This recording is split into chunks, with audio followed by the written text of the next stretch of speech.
হয়েছিল, কিডনিতে স্টোন হয়েছিল। তা কবে এসেছিলে? কালকে এসেছিলে।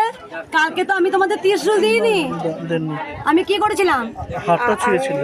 হাতটা বুড়ো আঙুল দিয়ে আমি ছেড়ে দিয়েছিলাম, যেহেতু কালকে সোমবার ছিল, মন্দির বন্ধ ছিল। আমি কিছু ত্রিশূল গন্ডি করা থাকে, সোমবার আমি কাউকে ত্রিশূল দিই না, সবাই দূর থেকে আসে ফিরে যাবে, আমি একবার হাতটা এরকম করে চাপিয়ে দিই। তা দেখো স্টোন কখন বেরিয়েছে? আজকে ভোরবেলা বের হয়েছে আজকে স্টোন বেরিয়ে গেল, স্টোন মানে ভেঙে ভেঙে বার হচ্ছে এখন। ভেঙে ভেঙে বার হচ্ছে। মা যদি আরো ভিতরে থেকেও থাকে, আমি জানি এটা বিশ্বাস যে বের হয়ে যাবে, ও ভালো হয়ে যাবে। টয়লেটের সঙ্গে বেরিয়ে গেছে। হ্যাঁ, এবার যাতে আর অপারেশন করতে না হয়, 3বার অপারেশন হয়েছে। টয়লেটের সঙ্গে আজকেই দেখো স্টোন কুচু কুচু বেরিয়েছে, শুধু হাত দিয়েছিলাম মাথায়, কালকে দিয়েছি, কালকে অটোর সময় মাথায় হাত দিয়েছিলাম, দুপুর বেলায় দিয়েছি, সকালে টয়লেটের সঙ্গে স্টোনটা বেরোচ্ছে। ওরে মা আছে রে।